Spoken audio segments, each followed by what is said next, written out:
Welcome back, Menaces. I found this Pink Floyd iceberg on the line, and I'm gonna make a video just breaking it down. It's the Pink Floyd Obscure Songs iceberg, and we're just gonna break down all of these entries. If you don't know what an iceberg chart is, stop lying.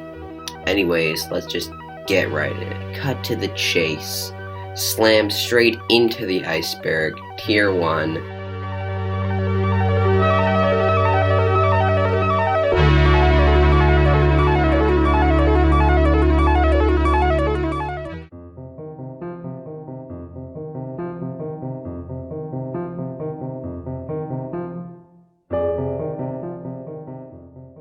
What Shall We Do Now is a longer version of Empty Spaces, originally intended to be on side 2 of the wall, that was cut and replaced last minute because of spacing issues, which led to the lyrics to What Shall We Do Now being printed on many early issues of the album. It did make it into the film with some pretty killer animation, not gonna lie, and it usually appears in most live performances of The Wall. This one's extremely well known. I mean, a lot of people just consider it part of The Wall, despite it not being on the actual studio album. Next up, we've got both Vegetable Man and Scream That Last Scream, which, although pretty well known, did not actually get an official release until 2016 with the Early Years box set. These are two songs that were written by Syd Barrett and recorded by the band during his not great mental state, and I believe one of the two songs was actually going to be a single, but the band did not want it to be released, so that's why it did not get out. Also forgot to mention here that the two songs were purposely leaked by the band's manager, Peter Jenner, because he thought they were some of Syd Barrett's best work. Scream That I Scream is actually the first and one of very few recordings to feature vocals by Nick Mason.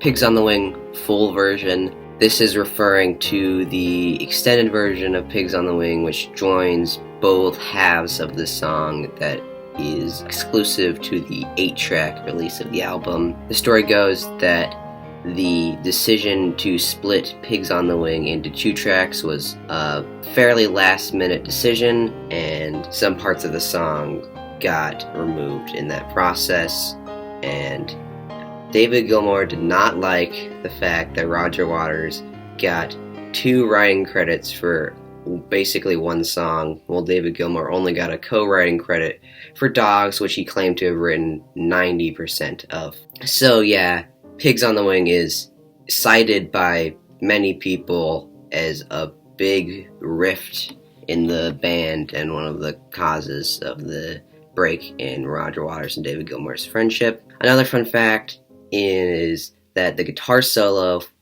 heard in the full version was originally recorded by David Gilmour, but Roger Waters somehow accidentally deleted it, so he got their backing guitarist for their upcoming In the Flesh tour, Snowy White, to re-record the solo, which is what you may end up hearing. Several Species, How Small for Animals Gathered Together in a Cave and Grooving with a Pict, is one of Roger Waters' 2 songs to end up on the studio side of Ummagumma. It is made up almost entirely out of mouth noises that are meant to resemble animal noises, with the help of Ron Geeson, and it ends with Roger Waters doing a very heavy Scottish accent, which would return, of course, for The Wall. A lot of people think that it is the worst Pink Floyd song, so I disagree. Seabirds was a song recorded for the soundtrack to More. I don't know why it didn't end up on the album. I guess they just never explained it, even though some other fairly odd choices ended up on the album.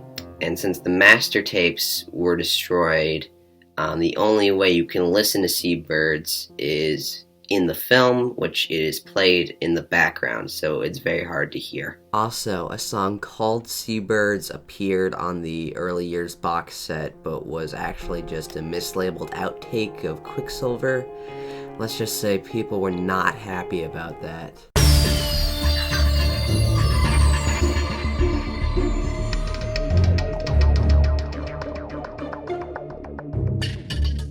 Moving on to Tier 2, we've got Have You Got It Yet, which was a song that was written by Syd Barrett, and Roger Waters actually recounted this story of this song. Basically, Syd Barrett came in, he was like, I got a new song, it's called Have You Got It Yet, and he was trying to teach the other members to play the song, but every time he did it, he would change the chords to the song, and the chorus went, Have You Got It Yet? When Roger Waters realized that was a joke, he said, I do, in response to Have You Got It Yet, and laid down his guitar and walked away. And he's quoted as saying it was an act of mad genius. Sexual Revolution was a song originally written and recorded for The Wall. Its demo can be heard in the Wall demos on the Immersion box set. It has an uncanny resemblance to Corporal Clegg, which could be the reason that it did not end up on the album, although a quite different version of the song did end up on Roger Waters' The Pros and Cons of Hitchhiking. Zabriskie Point soundtrack refers to the recordings the band made for the 1970 Michelangelo Antonioni film Zabriskie Point. 3 recordings by Pink Floyd, the ones that ended up in the film, also made into a 1970 soundtrack album. They are Heartbeat, Pigmeat, Crumbling Land, and Come Number 51, Your Time Is Up, which is a version of Careful That Axe Eugene. 4 additional outtakes were included in a 1997 re-release of the album. Pink Floyd was originally intended to record the entire soundtrack, but I guess Antonioni thought it was not the effect he wanted. Roger Waters was quoted as saying that he thought the music would be too overpowering, so I don't think we can trust him on that one. He's not known for being very humble. A lot of other artists did end up being brought in to fulfill the rest of the soundtrack. There are tons of other recordings that Pink Floyd made for this album that were released on bootlegs and later in the early years box set aforementioned, and we will get to a few of those recordings later. Nirvana is a song that was released on the deluxe edition to The Endless River. It's very different from the rest of that album. It's got a hard rock riff resembling Interstellar Overdrive, and an earlier version recorded in 1994 can be heard on the later years box set. Embryo was a track that Pink Floyd worked on a lot. A so-called demo version of the track did end up being released in, I believe, 1970 on a sampler record for Harvest Records called Picnic, A Breath of Fresh Air, which Pink Floyd were not happy about because they did not get their consent to release the song on that album. They performed it live a lot in a very extended form, but they basically abandoned it after that. It did end up being released on Works, a compilation album from 1980, and The Early Years, which are pretty much the only places you can find them besides bootlegs. Biding My Time was a song released on the 1970 compilation album Relics. Richard Wright played an awesome trombone solo on the song. They also performed it live during the Man on the Journey tour as Afternoon, but it doesn't seem like they really cared about it that much.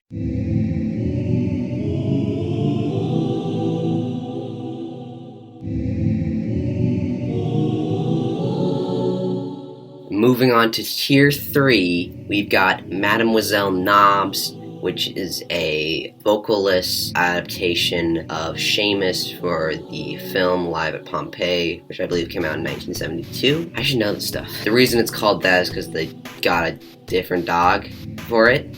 It is just named that, and also it differs greatly from the studio version with the inclusion of harmonica, played by David Gilmour. Raving and Drooling / You Gotta Be Crazy refers to 2 different recordings, Raving and Drooling and You Gotta Be Crazy, that later transformed into Songs for Animals, Sheep, and Dogs, respectively. They were recorded at Delane Lea Studios for Wish You Were Here, and David Gilmour wanted them to be on Wish You Were Here, but they ended up being shelved to work on later.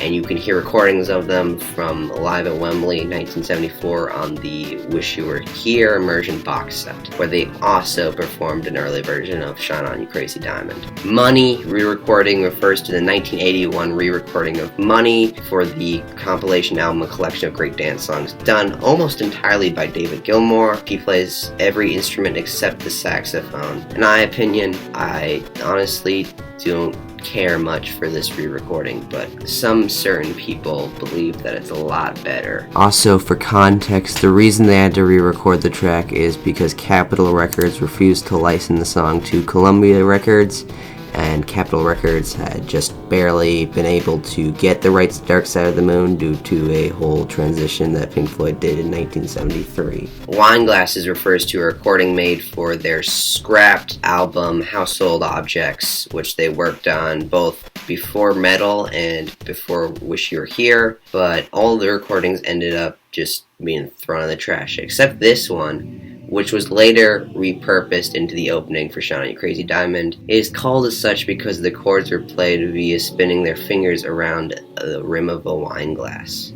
Fingal's Cave, also known in some parts of the internet as Roger Waters and David Gilmour Moaning Session, was a recording from the aforementioned Zabriskie Point sessions.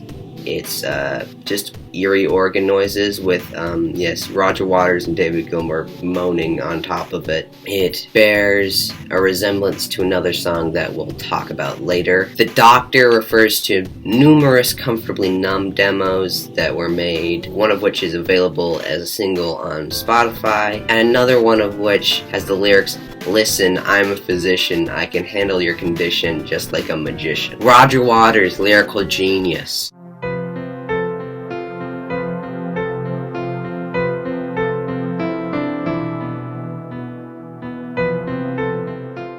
Now we are getting down to Tier 4 with Merry Xmas Song. This was recorded in 1975 during the I Can Only Assume Wish You Were Here recording sessions, and it features Nick Mason on vocals, and it's just a jolly piano song about Christmas. You gotta hear it yourself. It's pretty goofy. The Heroes Return Part 2 on the B-side to the Not Now John single, which was released in conjunction with the final cut, is a track titled The Heroes Return Parts 1 and 2. Part 2 of this song is a section not featured on the album that follows the same structure but has different lyrics. The Last Few Bricks refers to an instrumental piece played during live performances of The Wall, Between Another Brick and the Wall Part 3, and Goodbye Cruel World. It features callbacks to several earlier songs like Empty Spaces and The Happiest Days of Our Lives. Moonhead refers to some jam recordings by Pink Floyd that were played by the BBC over the moon landing. I don't really know what else to say about this song. I've never listened to it. The Travel Sequence is one of the early songs performed live for The Dark Side of the Moon and fulfilled the same role and place as On the Run, although the two songs are very different. The Travel Sequence is more like a rock jam with some insane hi-hats, and I believe it can be heard on the Dark Side of the Moon immersion box set. The Riot Scene / Violent Sequence refers to a recording made during Zabriskie Point, which Richard Wright later played for the band and inspired them to make Us and Them. There is some confusion, at least for me, between these two tracks here, because The Riot Scene is the title of the 2-minute track that was released on the early years, but on YouTube there are some bootlegs that feature a 6-minute version of the same track under the title Violent Sequence.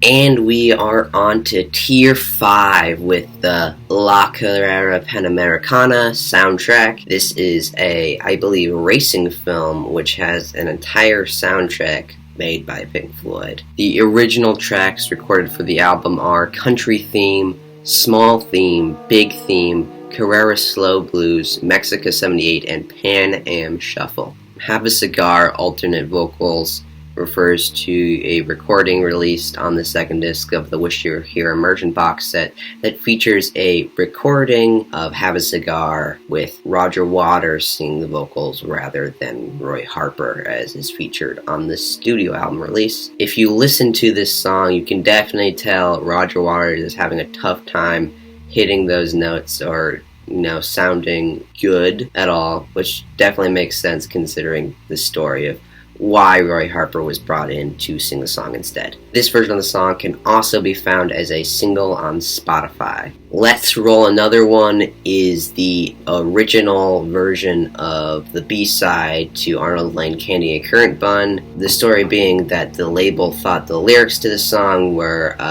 too on the nose in references to drugs and made them change it, and the lyrics that we got instead are not good. Teacher Teacher is another demo recorded for The Wall. You can hear it as well on the Wall Immersion box set, and it is an early version of The Hero's Return that is about the school education system. Just like The Happiest Days of Our Lives and Another Brick in the Wall Part 2 that did end up on the album. Explosion is a recording made for Zabriskie Point that did end up being released on the early years, and it is a version of Careful That Axe Eugene that is in major key, so it's quite interesting to hear that one. 1965, their first recordings, refers to the recordings released on the 2015 EP titled 1965, Their First Recordings. These recordings are Lucy Leave, Double Oboe, Remember Me, Walk With Me Sydney, Butterfly, and I'm a King Bee, which is actually a cover.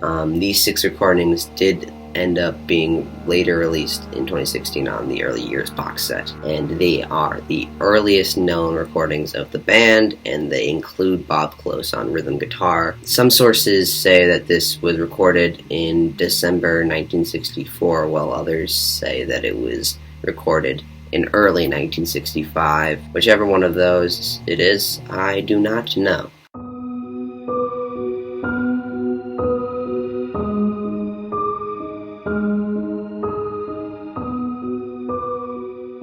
Now we are on to Tier 6 with In the Beech Woods, which was an instrumental track that ended up on the first volume of The Early Years from the Syd Barrett era.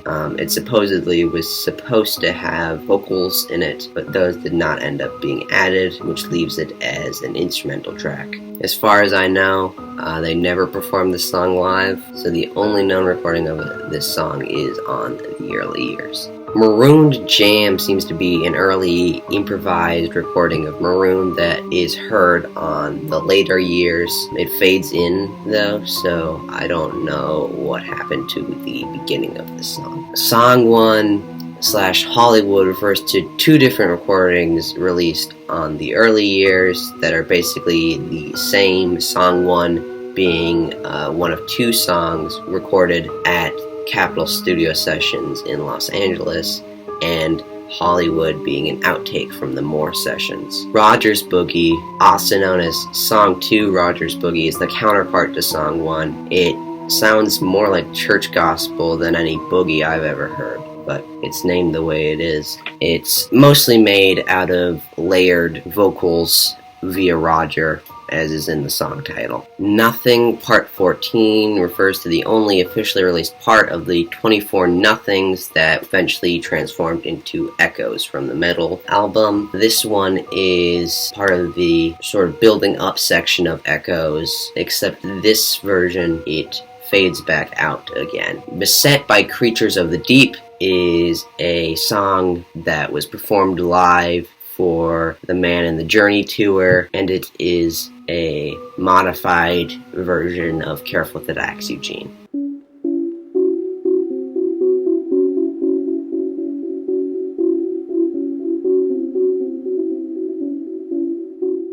Alright, moving on to Tier 7, we've got Oh Unknown. This is another one that was recorded for the Zabriskie Point soundtrack, and as I mentioned earlier, this is basically just like Fingal's Cave, but without the moaning. It's pretty eerie, I'll say that. Committee refers to the soundtrack that Pink Floyd made for the 1968 film The Committee, which 2 pieces from were released on the 7th exclusive volume from the Early Years box set under the titles Music from the Committee No. 1 and Music from the Committee No. 2. The idea for a soundtrack album for The Committee was considered, but the idea was scrapped. Baby Blue Shuffle in D major refers to a song that Pink Floyd performed live for the BBC. Okay, so this one's actually a mistake. It's supposed to be Baby Blue Shuffle in D minor. It's an acoustic song that bears some resemblance to both the Narrowway Part 1 and the track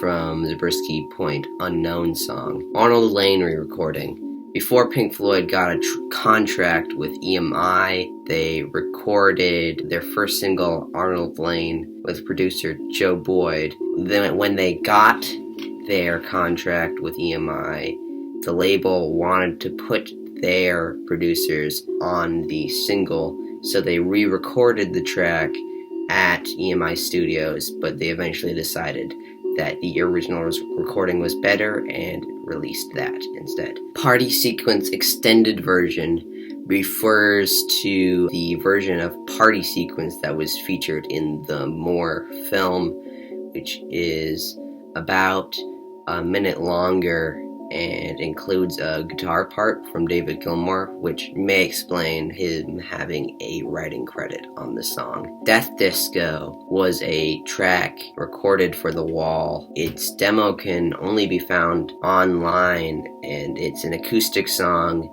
that starts with the words, "You better run like hell if you want to get out of here," which is presumably where the song Run Like Hell gets its title from. It then transitions into the first verse from Run Like Hell, and then the second verse of In the Flesh.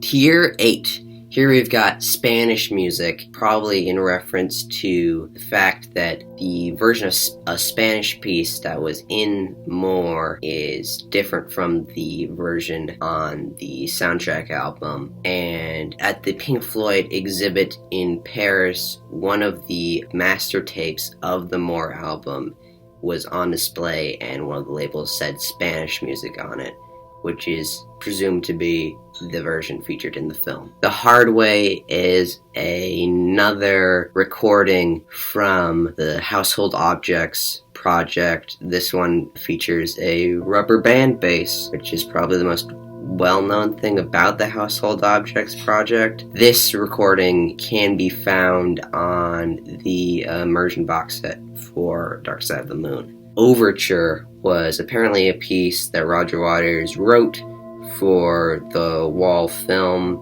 that did not end up being used. It is not known what this song would have consisted of, but I can only assume it would have been some instrumental piece to introduce the film. Nothing Parts 1 and 2 refers to the first two parts of Nothings, which can supposedly be found on YouTube, although there is no evidence that these are real. They pretty much consist of the bass line from One of These Days with the vocal sound clip from One of These Days being repeated on top of it. Incarceration of a Flower Child was a song that Roger Waters wrote about Syd Barrett, but it did not end up being recorded or released by Pink Floyd, but rather Roger Waters gave it away to Marianne Faithfull for her 1999 album Vagabond Ways. Bitter Love was another song that Roger Waters wrote for Pink Floyd. I do not know if it was recorded, but basically he wrote it after their unsavory experiences on the marketing campaign for a soda called Genie.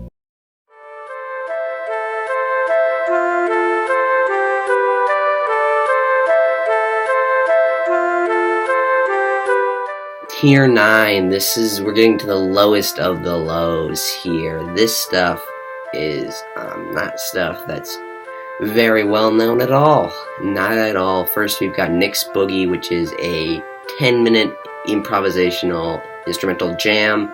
It was recorded for the 1967 film Tonight Let's All Make Love in London, and later released in 1995 on the London 66 to 67 EP, which also features a 16-minute live version of Interstellar Overdrive. We've also got John Latham recordings, which was a series of 9 recordings, or versions as they are called, that were recorded for the, I believe, 1964 short film by John Latham titled Speak, that did not end up being used, but over 33 minutes of just instrumental jamming was recorded, and all 9 versions can be found on the early years. Footsteps/Doors is a track on the early years for the sound effects sequence on the Man the Journey tour, which consists of footsteps and doors.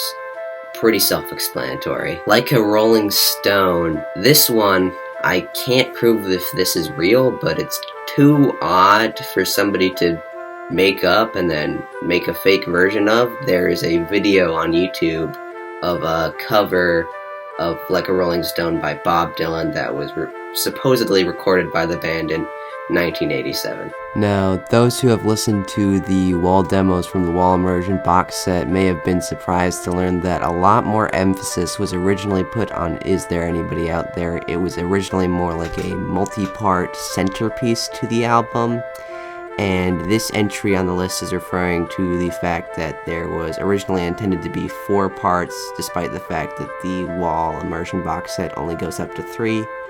Now, what is part 4 depends on what your source is, but it's still odd that not all parts are included on the Wall Immersion box set. Soundscape is a hidden track on the, I believe, cassette tape release of Pulse. It is the sort of 20-minute sound effects collage that was played before every live performance on the Division Bell tour. And that's all for Tier 9. At the very bottom in Tier 10, you've got the Roger tapes, which I really don't want to get into these. Just like, do not Google. Okay? Do not Google.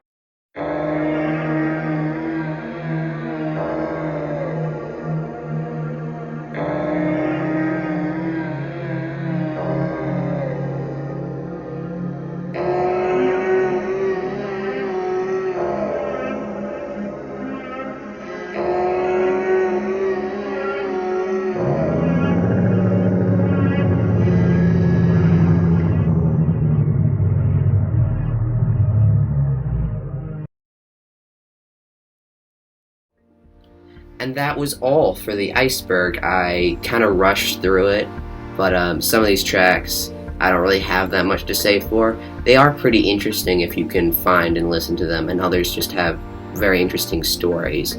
But overall, I would say pretty accurate Iceberg. A lot of stuff at the bottom here is a lot of stuff that you've probably never heard before, or even heard of, like a Rolling Stone. I didn't know they did that. So, yeah, great stuff. I hope you enjoyed the video, because that would be a good thing that happened. And overall, that's pretty deep.